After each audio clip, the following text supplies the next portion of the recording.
পরিবর্তন এই সংসারের শাশ্বত নিয়ম। কোনো রাজা নেই যিনি চিরকাল রাজা থাকেন, কোনো ধনী ব্যক্তি নেই যিনি চিরকাল ধনী থাকবেন।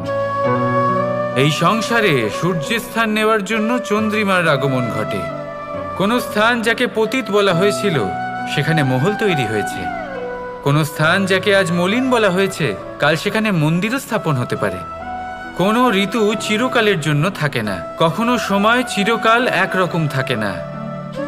আজ যে আপনার কাছে রয়েছে কাল অন্য কারোর ছিল, আজ যে আপনার কাছে রয়েছে কাল তা অন্য কারোর কাছে চলে যাবে। আপনার সাথে কিছু থাকলে তা হলো আপনার কর্ম, কিন্তু সেই কর্মের পরিণামও আপনার নয়। আপনি শুধু কর্ম করুন, বাকি সবকিছুই পরিবর্তনশীল। কিন্তু সেই পরিবর্তনকে দেখে ভয় পাওয়ার প্রয়োজন নেই, তাকে স্বাগত জানান। যদি আপনি হাসি মুখে সেই পরিবর্তনকে স্বাগত জানান, তাহলে এই পরিবর্তনও হাসি মুখে আপনার সাথে থাকবে। আসুন আমার সাথে ভালোবেসে বলুন, রাধা রাধা। বটবৃক্ষের বীজ সর্ষের দানার থেকেও ছোট হয়, কিন্তু যখন তা নিজের রূপ ধারণ করে তখন তা বিশাল বৃক্ষের আকার ধারণ করে, যা সহস্র বছর ধরে বেঁচে থাকে, ছায়া প্রদান করে, পাখিদের আশ্রয় প্রদান করে, আর দেয় পথচারীদের বিশ্রাম করার স্থান। কেন? কারণ সেই ছোট বীজ তা মাটির ভেতরে গিয়ে নিজের খোলস ত্যাগ করে। অন্ধকারে থাকে সে, যতই আলো আসুক না কেন, যতই বর্ষা আসুক না কেন, সব সহ্য করে। আর তারপরে একটা চারা গাছ অঙ্কুরিত হয়, তারপর ধীর গতিতে একটা বিশাল বৃক্ষতে পরিণত হয়। দেখুন, জীবনে কঠিন সময় আসে, এই জন্য নয় যে আপনি হার মেনে নেবেন, এই জন্য আসে যাতে আপনি ভবিষ্যৎ নির্মাণের জন্য নিজেকে তৈরি করতে পারেন।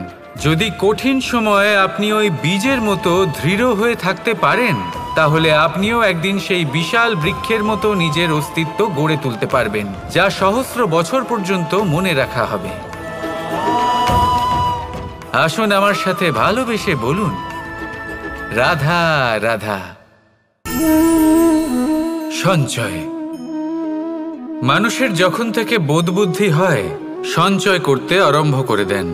সঞ্চয় করতে থাকেন ভোজনের, সঞ্চয় অর্থের, সঞ্চয় শক্তির। নিজের জন্য করেন, নিজের পরিবারের জন্য করেন, নিজের স্ত্রীর জন্য করেন, সন্তানের জন্য করেন, সন্তানের সন্তানের জন্য সঞ্চয় করেন। সঞ্চয় করার জন্য ওনার কাছে অনেক কারণ রয়েছে, কারণ উনি এটা ভাবেন যে এই সঞ্চিত শক্তির জন্য কেউ ওনার কোনো ক্ষতি করতে পারবে না। মানুষ ভুলে যান একটা গুরুত্বপূর্ণ কথা, এই সত্য, উনি এই সংসারে খালি হাতেই এসেছিলেন, আর এখান থেকে ওনাকে খালি হাতেই যেতে হবে। যা এখানকার তা এখানেই থেকে যাবে। আর যদি কিছু ওনার সাথে যায় তা হলো ওনার কর্ম, আর কিচ্ছু নয়। তাই যদি কিছু অর্জন করতে চান তাহলে শুভ কর্ম অর্জন করুন, আত্মশক্তি অর্জন করুন, কারণ পরলোকে এটাই হবে আপনার সম্পত্তি। তাহলে কি এটা আপনি অর্জন করতে চান না? আসুন আর আমার সাথে ভালোবেসে বলুন, রাধা রাধা। সদিচ্ছা। দেখতে গেলে 3 অক্ষরে তৈরি এই শব্দ, কিন্তু সমস্ত ত্রিলোক তার উপরেই আধারিত। আপনি এই সংসারে এসেছেন, তখন অবশ্যই শ্বাস নেবেন, কিন্তু তার বদলে আপনাকে কিছু তো দিতেই হবে। আপনার উপর নির্ভর করছে আপনি কি দেবেন। কি দেবেন এই সংসারকে, এই সমাজকে, নিজের পরিবারকে, আর তার বদলে কি নেবেন? যশ নাকি অপযশ? দেখুন, এক ছিল রাবণ, যে কিনা সমুদ্র পার করল সীতাকে অপহরণ করার জন্য, আর এক ছিলেন রামচন্দ্র, যিনি সমুদ্র পার করেছিলেন, সেতু বানিয়ে গিয়েছিলেন সীতাকে ফিরিয়ে নিয়ে আসার জন্য। দুজনেই সমুদ্র পার করেছিলেন, শুধু পার্থক্য ছিল সদিচ্ছাকে বোঝার, লক্ষ্যের। অনেক মানুষের যাত্রা একরকম হতেই পারে, কিন্তু আনন্দ তখনই লাভ করবেন যখন লক্ষ্য শুভ হবে, মহান হবে। এই লক্ষ্য দিয়ে এই সংসারের কল্যাণ হবে এবং মানুষের সম্মান হবে। যদি আপনার সংকল্প উচিত হয় তাহলে আপনার লক্ষ্য উচিতই হবে, নয়তো শুধুমাত্র বিনাশ হবে। আর উচিত এটাই হবে যে বিনাশের হাত থেকে যেন নিজেকে বাঁচানো যায়, কি বলেন? তাই জীবনে যে লক্ষ্য স্থির করছেন, মনে রাখবেন তা যেন শুভ লক্ষ্য হয়। যদি এরকম হয় তাহলে আপনার যাত্রা, আপনার জীবন দুটোই শুভময় হবে। আসুন আর আমার সাথে ভালোবেসে বলুন, রাধা রাধা। সুরক্ষা। এই সুরক্ষা আসলে কি? এটা কি কোনো কবচ নাকি কোনো সীমা? এই সুরক্ষা আসলে অন্য কিছু। আমাদের মাতা পিতা, আমাদের প্রিয়জন, আমাদের বন্ধু, এই সমাজ, আমাদের শুভাকাঙ্ক্ষী, আমাদের আত্মীয়, এনারা সবাই আমাদের জীবনে কোনো না কোনোভাবে সুরক্ষা দিয়ে থাকেন, একটা কবচ দিয়ে থাকেন কোনো না কোনো রূপে। কিন্তু দেখতে গেলে আমাদের পরাক্রমের পথে, আমাদের বীরত্বের পথে, আমাদের সাহসের পথে এই সুরক্ষাই সবথেকে বড় বাধা হয়ে দাঁড়ায়। একবার ভেবে দেখুন, যদি আপনি কোনো সুরক্ষাই না পান, বা যদি আপনি এই সুরক্ষা ভেঙে বাইরে আসতে পারেন, তাহলে আপনার বীরত্ব চরম সীমায় পৌঁছে যায়। কেন? কারণ তখন আপনি জানেন যে এই সংসারের সম্মুখীন আমাদের নিজেদেরই হতে হবে। আপনি বুঝে যান যে শত্রুর সম্মুখীন এবার নিজের বলের দ্বারা, নিজের পরাক্রমের দ্বারা, নিজের সাহসের দ্বারা করতে হবে। আর তখন আমাদের মনের মধ্যে এই শক্তি জাগ্রত হয়। এই শক্তি অন্তরেই বসবাস করে। শুধু এটা চিনে নিতে হবে, একে জাগ্রত করতে হবে। আর এটা সুরক্ষা ভেঙে যাওয়ার পরেই সম্ভব হয়। আর যারা নিজের শক্তি সম্পর্কে জানেন, যিনি নিজেই জানেন তিনি কতটা শক্তিশালী, তিনি নিজেই নিজের সুরক্ষা কবচ চিরকালের মতো ভেঙে ফেলে দেন, ঠিক কর্ণের মতো। আর তারপরে দেখুন, আপনার পরাজয় হোক বা বিজয়ী হোক না কেন, সেটাই অনেক বড় হয়, সেটাই প্রশস্ত হয়ে থাকে। সেই জন্য ত্যাগ করুন নিজের ভয়কে, নিজের আশেপাশের এই সুরক্ষা চক্রকে ভেঙে ফেলুন। আর সম্মুখীন হন এই সংসারের নিজের শত্রু সম্মুখীন হন। পরাক্রমের এই অঙ্কুর, তা অঙ্কুরিত হওয়ার জন্য বীজের উপরের এই কবচ, এটা ভেঙে যাওয়া অতি আবশ্যক। আসুন আমার সাথে ভালোবেসে বলুন, রাধা রাধা। কর্ম এবং ফল। দেখতে গেলে এই সমস্ত ব্রহ্মাণ্ড এই দুইয়ের মাঝেই স্থির হয়ে আছে। মানুষজন কর্ম করেন ভালো ফল লাভের আশায়, আর ভালো ফল লাভের আশায় উনি এটাই ভুলে যান যে উনি যে কর্ম করছেন তা কি করছেন। আমি বলেছিলাম কর্ম করুন ফলের চিন্তা না করে, কিন্তু কি কর্ম করছেন সেই বিষয়ে ভাবাটাও অত্যন্ত আবশ্যক। নয়তো অনেক সময় আমরা এমন কর্ম করে ফেলি যা না চাইতেও বিষে পরিণত হয়। যা হয়েছে দুঃশাসনের সাথে, দুর্যোধনের সাথে, গুরু দ্রোণের সাথে। একজনের মানসিকতা উচিত ছিল না, একজনের বিবেক উচিত ছিল না, আরেকজন যে পক্ষ নির্বাচন করেছিলেন সেই পক্ষ উচিত ছিল না। আর যা কিছু ওনাদের সাথে হলো, আপনার, আমার, আমাদের সকলের সাথে তা হতে পারে। আমি বলেছিলাম কর্ম করুন, ফলের চিন্তা করবেন না, কিন্তু এই কর্মের বিষয়ে বিচার করে দেখাটাও ততটাই আবশ্যক। দেখুন, কর্ম করার উচিত প্রক্রিয়া ফলের চিন্তা না করা, কিন্তু যদি আপনার কর্ম শুভ হয় তাহলে তার ফলও নিয়তি আপনাকেই দেবে। সর্বদা কর্ম করার সময় এটা ভাবুন যে আপনার এই কর্ম এই সংসারকে, এই সমাজকে, আপনার পরিবারকে, আপনার আশেপাশের মানুষজনকে কোন দিশায় নিয়ে যাবে। যদি এটা সবার জন্য মঙ্গলময় হয় তাহলে কর্ম করতে থাকুন। আর হ্যাঁ, নিশ্চিত রূপে ফলের চিন্তা করবেন না। আসুন আমার সাথে ভালোবেসে বলুন, রাধা রাধা। যখন আমরা হাঁটতে থাকি আর আমাদের পায়ে কাঁটা বিঁধে যায়, তখন মুখ দিয়ে আহ বেরিয়ে আসে, কান্না চলে আসে, আর অনেক সময় অভিশাপও বেরিয়ে আসে। কিন্তু আমরা কি কখনো এটা এইভাবে দেখেছি, এইভাবে ভেবেছি যে আমরা যে পথে চলেছি সেই পথে কাঁটা বিঁধেছে, নাকি আমরা সেই পথ নির্বাচন করেছি যাতে শুধুই কাঁটা রয়েছে? নাকি আমরা এভাবে ভেবে দেখেছি যে এই কাঁটা আমাদের কষ্ট দিতে এসেছে, নাকি এটা আমরাই বিছিয়ে রেখেছিলাম? সাবধান থাকা উচিত ছিল, কারণ কাঁটা বিঁধলে যন্ত্রণা হবে, চিৎকার করে ফেলতে পারি, মুখ থেকে অভিশাপও বেরিয়ে আসতে পারে। কিন্তু এই অভিশাপ শুধুমাত্র আমাদের তরফ থেকে অভিশাপ হয়, সামনের ব্যক্তিটির ওপরও নির্ভর করে। এবার সেই ব্যক্তি যদি এমন হয় যে ফুল আর কাঁটা এই দুই সমানভাবে গ্রহণ করতে পারে, তার কাছে অভিশাপও বরদানে পরিণত হয়। শেষ পর্যন্ত ব্যাপারটা দাঁড়ায় ভাবনা, চিন্তা, দৃষ্টিভঙ্গির ওপর। কারণ আপনার এই ভাবনাই সত্যি হয়ে সামনে আসে। সেই জন্য এই ভাবনা, চিন্তা, মানসিকতাকে গুরুত্ব সহকারে দেখবেন। এই বিবেচনা নিয়ে বিবেচনা করতে শিখুন। আমার কথার অর্থ হলো যে জীবনে যখন এরকম কিছু একটা ঘটবে তখন ভেবে দেখুন যে এরকম কেন হলো। আপনি কি এমন কোনো কর্ম করেছিলেন যার কর্মফল এটা? এমন কোনো কাজ যা অনুচিত ছিল, অসত্য ছিল, যা অভদ্রতার কারণ ছিল? ভেবে দেখা প্রয়োজন। দেখুন, ইচ্ছে হলো আপনার যে আপনি কি করতে চান। ভাবনা আপনার, সত্য আপনার, জীবন আপনার, সিদ্ধান্ত আপনার। আসুন আর আমার সাথে ভালোবেসে বলুন, রাধা রাধা। সময়। এই সময় আসলে কি? এই সময় একটা সরল রেখা তো কখনোই নয়। সময় হলো একটা চক্র। যেখানে এর আদি সেখানেই হলো এর অন্ত, আর যেখানে তা শেষ হয় সেখান থেকেই তার শুরু হয়। এই সময় একটা অত্যন্ত বিচিত্র চিন্তা, বিচিত্র ভাবনা। এ একটা বিচিত্র বস্তু যা কেউ বুঝতে পারেন না। এই সময়ের লীলা, এর কোনো প্রমাণ নেই, কোনো জ্ঞান নেই, কোনো পরিমাপ নেই।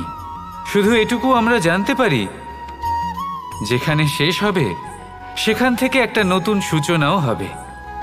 যা আজ আপনার কাছে আছে কাল অন্য কারোর কাছে যাবে, তারপরে তার কাছ থেকেও অন্য কারোর কাছে যাবে, তারপরে তার থেকেও ছিনিয়ে নেওয়া হবে। এই নিয়তির একজনের কাছ থেকে অন্যজনের কাছে আদান প্রদানের এই সময় হলো আপনার সময়। এই সময়ের সদ্ব্যবহার করুন, এই সময়কে বাঁচুন। আপনাকে শুধু এটাই সুনিশ্চিত করতে হবে যে আপনি কোন পক্ষে আছেন। আর সত্যি বলতে কি, আপনার জীবনের পরিণাম নির্ভর করে আপনার নির্বাচনের ওপর। আপনি কোন পক্ষ নির্বাচন করছেন। তাহলে মনে রাখবেন, জীবনে সেই পক্ষই নির্বাচন করবেন যা চয়ন করার পরে আপনি সুখ অনুভব করবেন, আপনি সন্তোষ লাভ করবেন, প্রসন্নতা লাভ করবেন। আর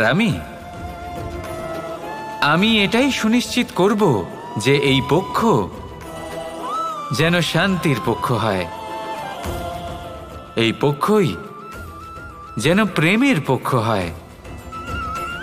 তাহলে চিন্তা করবেন না, আর আসুন আমার সাথে ভালোবেসে বলুন, রাধা রাধা। দৃষ্টি আর দৃষ্টিভঙ্গি, এই সমগ্র লীলা হলো এই দুইয়ের। বিচিত্র হতে পারে, কিন্তু এটাই সত্যি। এবার আপনাকে একটা উদাহরণ দিয়ে বোঝাই। অনেক সময় আপনি কোনো ব্যক্তিকে এটা বলতে শুনবেন যে আমি আমার নিজের উপরে গর্ব করি, আমি নিজেকে নিয়ে গর্ব করি, আমি খুব ভালোভাবে আমার মা বাবার সেবা করি, ওনাদের আমি সবসময় সুখী রাখি, ওনাদের আমি একটা বাড়ি দিয়েছি, সকল সুখ সুবিধা দিয়েছি, ওনাদের জীবনে প্রত্যেক জিনিস দিয়েছি আর দেব যা তাদের প্রয়োজন। এবার আমাকে বলুন যে আপনি কে হন। আপনি হলেন সেই বীজ যা আপনার মাতা পিতা রোপণ করেছেন।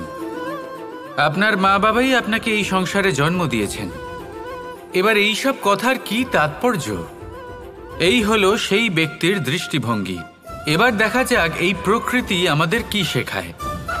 কখনো কোনো গাছকে দেখবেন, যখন সেই গাছে ফল আসে, সে মালিকে এটা বলে না যে দেখো আমি তোমাকে ফল খেতে দিচ্ছি। সেই বৃক্ষ এটা বলে না যে দেখো আমি তোমায় আহার করতে দিচ্ছি, কারণ ও জানে যে এটা হলো সেই মালির পরিশ্রম, এটা হলো তারই কর্মের ফল, আর এটা তারই পাওয়া উচিত। সে বলে যে তোমার জিনিস তোমাকেই অর্পণ করলাম, এ আমার জিনিস নয়। ও জানে সেই মালির গুরুত্ব আসলে কি।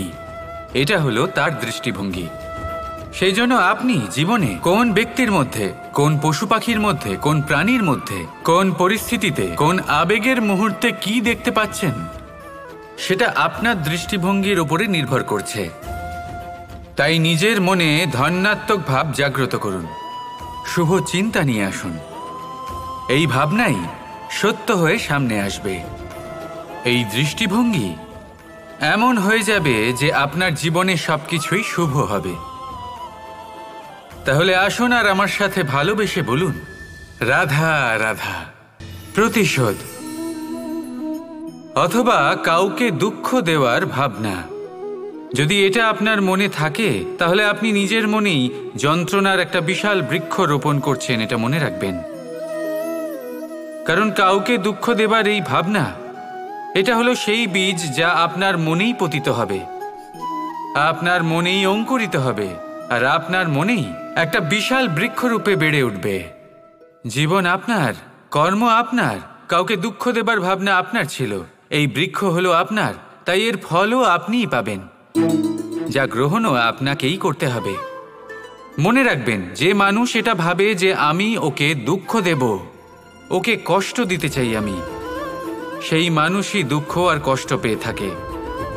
যদি সেই জায়গায় আপনি এটা ভাবেন যে আমি কাউকে সুখী করে তুলতে চাই, কাউকে সুখ প্রদান করতে চাই, তাহলে তারও বীজ আপনার মনেই রোপণ হবে, বৃক্ষে পরিণত হবে, যার ফলও আপনিই পাবেন। এখানে বিষয়টা হলো শুধু মানসিকতার চিন্তা, যা সত্য হয়ে আপনার সামনে আসে। তাহলে এই মানসিকতা শুভ করুন, সবার জন্য মঙ্গল কামনা করুন।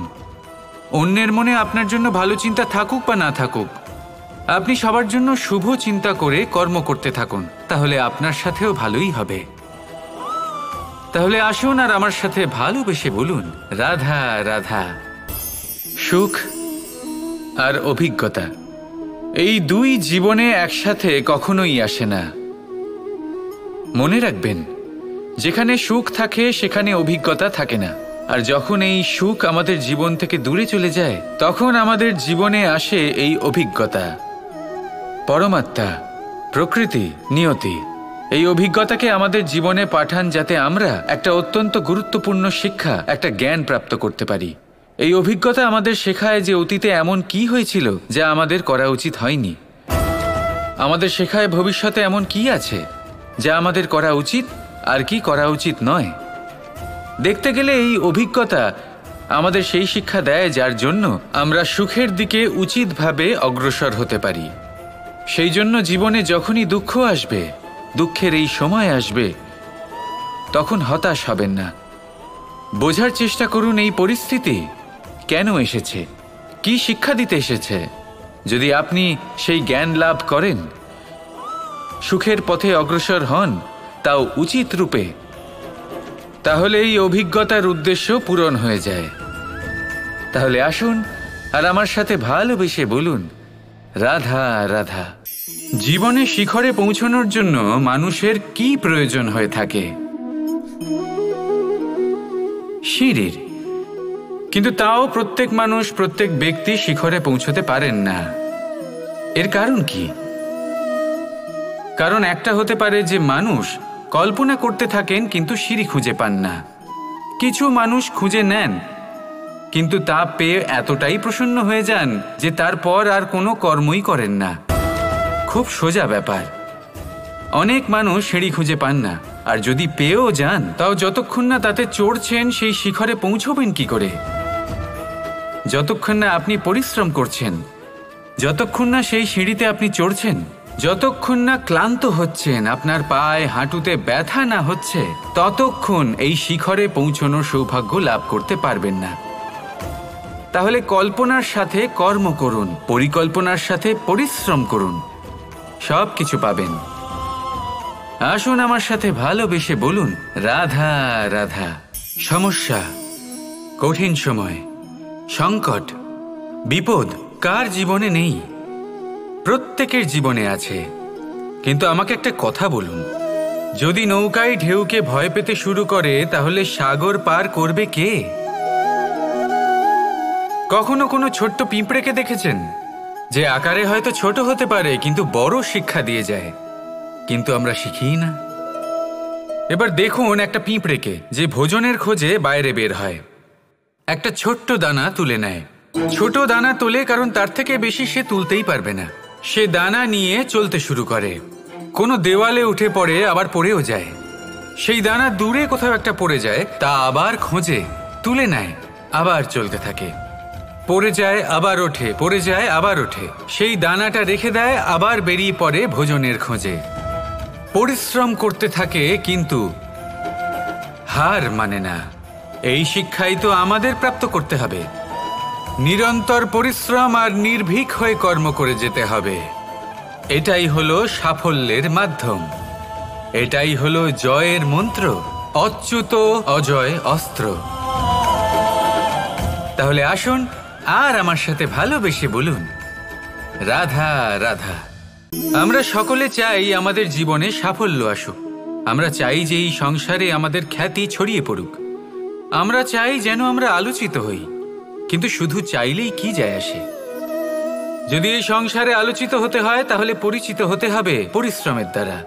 যতক্ষণ না আপনারা পরিশ্রমের সাথে পরিচিত হবেন, সাফল্যের সাথে পরিচিত হবেন না। সংঘর্ষ করতে হবে প্রতিদিন, প্রতি বছর। জীবনের সব পরিস্থিতিতেই হয়তো নতুন নতুন বাধা আসবে, নতুন নতুন বিঘ্ন ঘটবে। কিন্তু এটা আবশ্যক নয় যে সমস্ত বিঘ্ন বিনাশের জন্য আসবে।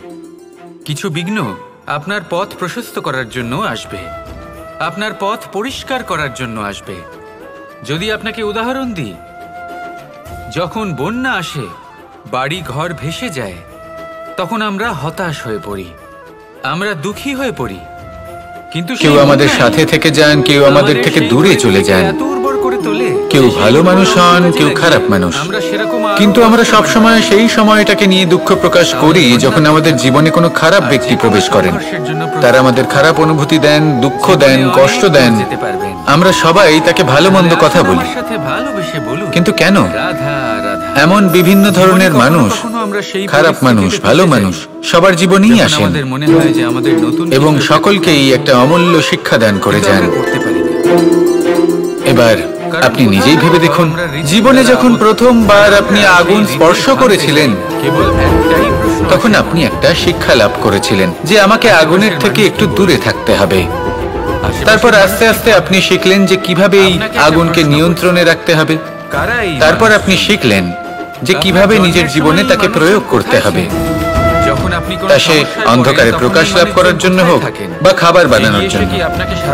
সেইভাবেই কোনো খারাপ ব্যক্তি যখন আপনার জীবনে আসে, কোনো শিক্ষা দিয়ে যান, তার প্রতি কৃতজ্ঞ থাকুন। তার বিষয় খারাপ ভাবার বা খারাপ অনুভূতি নিয়ে থাকার কোনো প্রয়োজন নেই। সেই শিক্ষা লাভ করুন।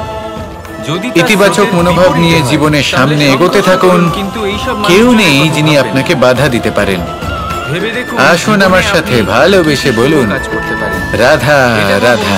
কেউ আমাদের সাথে থেকে যান, কেউ আমাদের থেকে দূরে চলে যান। কেউ ভালো মানুষ হন, কেউ খারাপ মানুষ। কিন্তু আমরা সবসময় সেই সময়টাকে নিয়ে দুঃখ প্রকাশ করি যখন আমাদের জীবনে কোনো খারাপ ব্যক্তি প্রবেশ করেন। তারা আমাদের খারাপ অনুভূতি দেন, দুঃখ দেন, কষ্ট দেন। আমরা সবাই তাকে ভালো মন্দ কথা বলি। কিন্তু কেন? এমন বিভিন্ন ধরনের মানুষ, খারাপ মানুষ, ভালো মানুষ সবার জীবনেই আসেন এবং সকলকেই একটা অমূল্য শিক্ষা দান করে যান। এবার আপনি নিজেই ভেবে দেখুন, জীবনে যখন প্রথমবার আপনি আগুন স্পর্শ করেছিলেন, তখন আপনি একটা শিক্ষা লাভ করেছিলেন যে আমাকে আগুনের থেকে একটু দূরে থাকতে হবে। তারপর আস্তে আস্তে আপনি শিখলেন যে কিভাবে এই আগুনকে নিয়ন্ত্রণে রাখতে হবে। তারপর আপনি শিখলেন যে কিভাবে নিজের জীবনে তাকে প্রয়োগ করতে হবে। তা সে অন্ধকারে প্রকাশ লাভ করার জন্য হোক বা খাবার বানানোর জন্য। সেইভাবেই কোনো খারাপ ব্যক্তি যখন আপনার জীবনে আসে, কোনো শিক্ষা দিয়ে যান, তার প্রতি কৃতজ্ঞ থাকুন। তার বিষয় খারাপ ভাবার বা খারাপ অনুভূতি নিয়ে থাকার কোনো প্রয়োজন নেই। সেই শিক্ষা লাভ করুন। ইতিবাচক মনোভাব নিয়ে জীবনের সামনে এগোতে থাকুন। কেউ নেই যিনি আপনাকে বাধা দিতে পারেন। আসুন আমার সাথে ভালোবেসে বলুন, রাধা রাধা। কেউ আমাদের সাথে থেকে যান, কেউ আমাদের থেকে দূরে চলে যান। কেউ ভালো মানুষ হন, কেউ খারাপ মানুষ। কিন্তু আমরা সবসময় সেই সময়টাকে নিয়ে দুঃখ প্রকাশ করি যখন আমাদের জীবনে কোনো খারাপ ব্যক্তি প্রবেশ করেন। তারা আমাদের খারাপ অনুভূতি দেন, দুঃখ দেন, কষ্ট দেন। আমরা সবাই তাকে ভালো মন্দ কথা বলি। কিন্তু কেন? এমন বিভিন্ন ধরনের মানুষ, খারাপ মানুষ, ভালো মানুষ সবার জীবনেই আসেন এবং সকলকেই একটা অমূল্য শিক্ষা দান করে যান।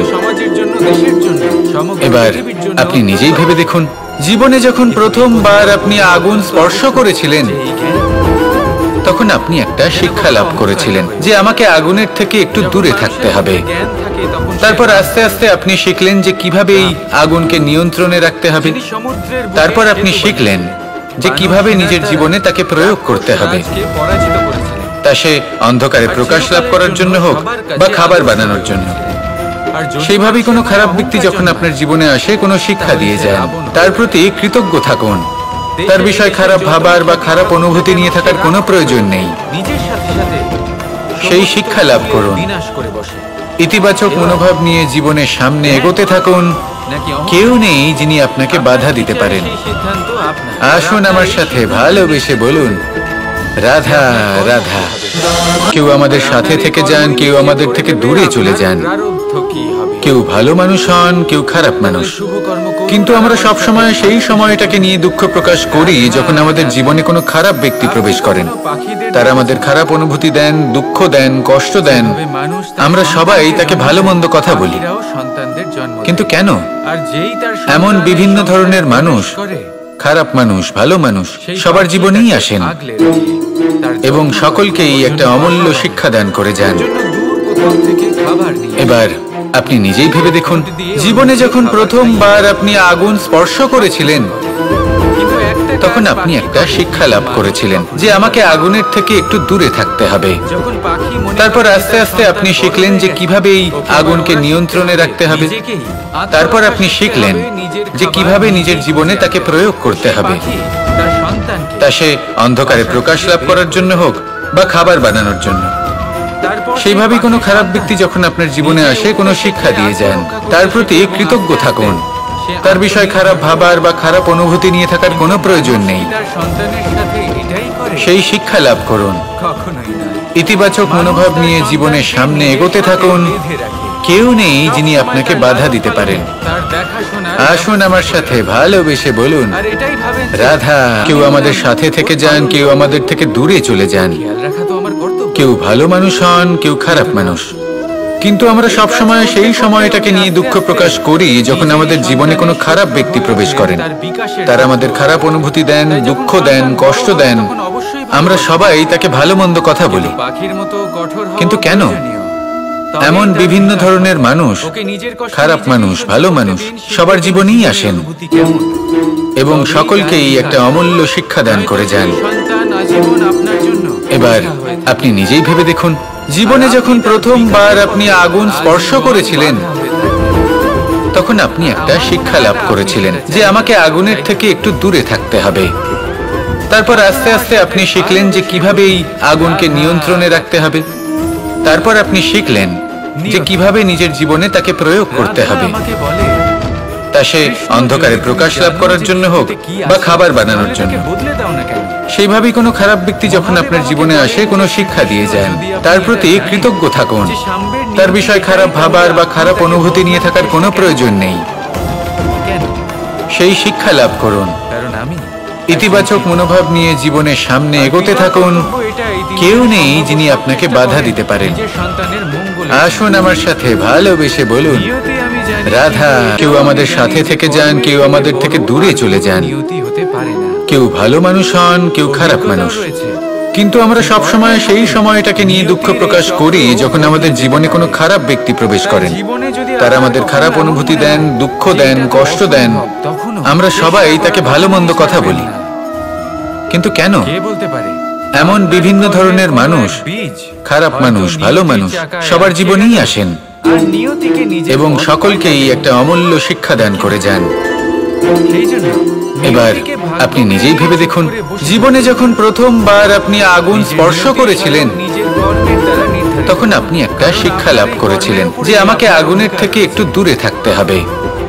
তারপর আস্তে আস্তে আপনি শিখলেন যে কিভাবে এই আগুনকে নিয়ন্ত্রণে রাখতে হবে। তারপর আপনি শিখলেন যে কিভাবে